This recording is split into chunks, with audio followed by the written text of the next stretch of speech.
Okay, we are back again. Welcome to Angira's Baat-Room, my bathroom, Superhits 93.5 Red FM pe. I'm RJ Angira, and today I have with me somebody in the studio who is the guy, nope, not next door, but will make you laugh. Or at least I think he will. Kelt Sreshth. Hey, hi. Hello. Hey, Angira. Thank you for having me on the station. Towards the end, you did lose faith, though. You're like, we'll see if he'll make us laugh. You. I will always make sure that, have my comments reserved. You prove it. All right. Jesus Christ. This is a tough one. I feel like I'm back in school again. Yes. Where's the Viva going? What's the question I have to answer right With the bubbling expectations. Kelt Sreshth is one of, the city's bubbling with comedians, and he's one young artist who is aspiring to live his dreams, which is comedy. Yes. We're going to get to the comedy part, but I want to ask you, Kelt, just like any other comedian who had like a regular job, you were a business analyst before, so Yes, you're I a was. smart guy, right? Apparently, that's what they've been telling me. But the moment I decide to quit that job and become a professional comedian, people are questioning it more now. They're like, because it doesn't seem that intelligent, We thought. We thought, yeah. What really took you to that, diversification of complete career choice? So I was at work. You're not supposed to use the internet, the company internet for YouTube and all that, but we were, because as long as the projects were being delivered on time, they were like, yeah, you can do whatever you want. Right. And at that point, I'd seen only Russell Peters and one special of Gabriel Iglesias. So I didn't know stand-up at all, per se. And I just YouTubed best English stand-up. The first video came, it was Dave Chappelle, Killing Them Softly. I didn't know who he was. I just clicked it and then switched back to work. I was just working, I was just listening to the guy, and I was laughing, and it just blew my mind. And after that, I just decided that this is what I've always wanted to do. I mean... And also a friend, a lady friend in this regard, had told you that you're funny, so you're kind of like, yes, okay, this is it. Yes, damn, that's true actually. Kelt, have you ever been in a lady's bathroom before with a lady? In a public place? See, that's for you to... Yeah, exactly. That is a trick question. Because yes, I have been in a lady's bathroom because it was at her place. With a lady, I mentioned With a lady, yeah, I have, yeah. Ta-da, I hope my expectation parents are not versus listening. reality. Yeah. Okay, so since we're talking about expectation versus reality, I know this has happened to even us, like, on the radio, where you've completely prepared for the show and you're like, oh, wow, this is a brilliant idea. And then you just go and happen to see that you cannot perform that or you can't use that material. Yeah. Has that ever happened to you, Yeah. All the being time. a comedian? All the time. It really depends upon the kind of crowd I have in the audience as well. Like sometimes I'm thinking, okay, this is a pub venue.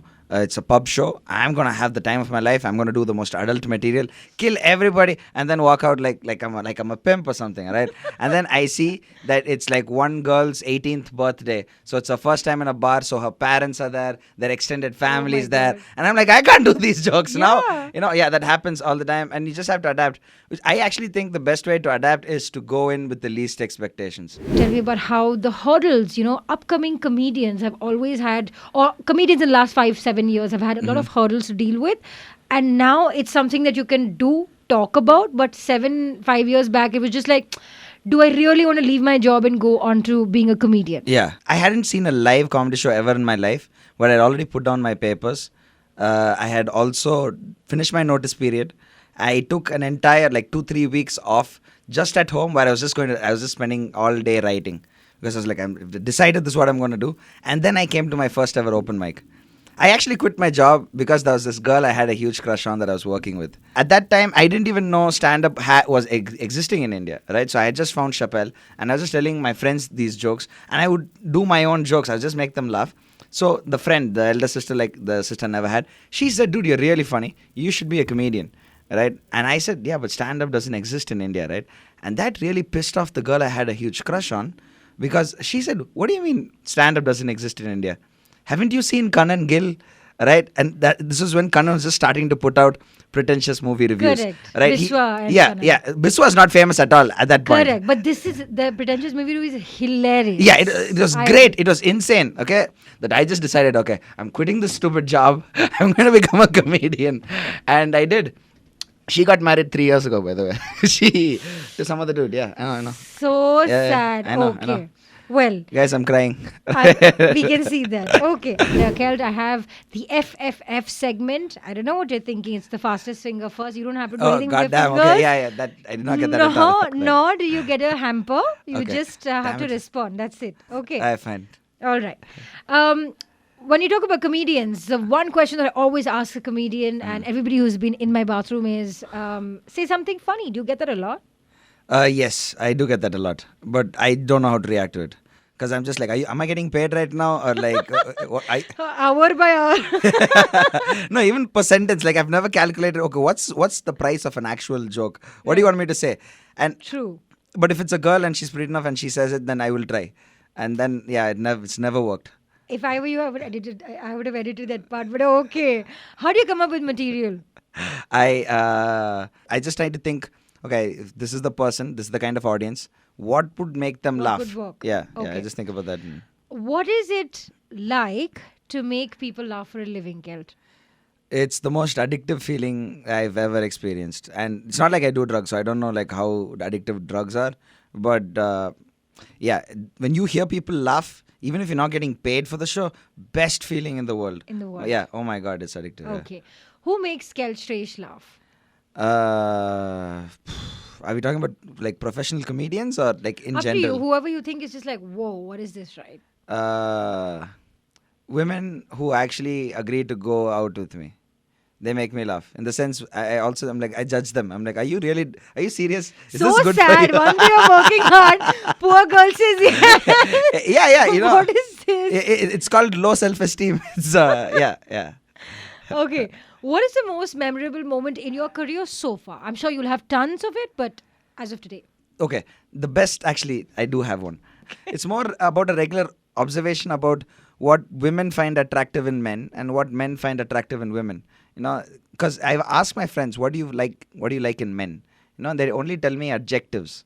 You know, like funny, confident, reliable, and they're adjectives, right? But if you ask men what they find attractive in women, they critically break down the aesthetics of the female body, right?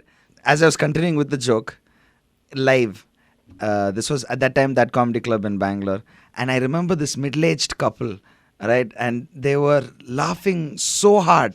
Like both of them had their hands above their heads and they were laughing. And at one point, I literally saw the husband because the punchline, it's not sexual, but it's a bit dirty, okay? And this guy literally fell on his wife laughing.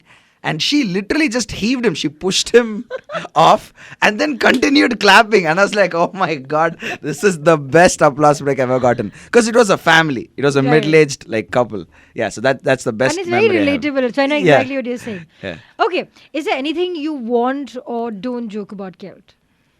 I don't really like doing political humor, but I do have some satirical jokes. In the sense, they're not really political jokes, they're more like doubts.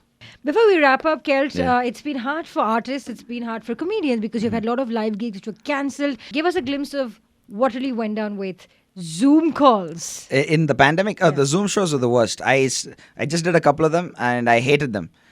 You know how depressing it is for a comedian to see a guy adjust his hair in the middle of a joke. Right, and I'm about to hit the punchline and I see him like fixing his hair. He's looking at his own reflection in Zoom. Right, it's not a mirror. And I'm like, okay, what am I doing here? Am I not like working here?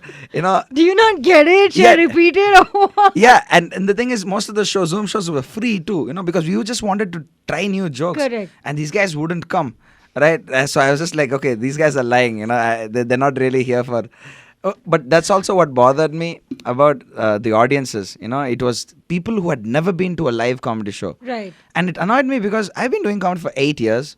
And whenever I go to a live show, if it's a big show, right, I see everyone come to the show, they take photos of the comedian, of the crowd.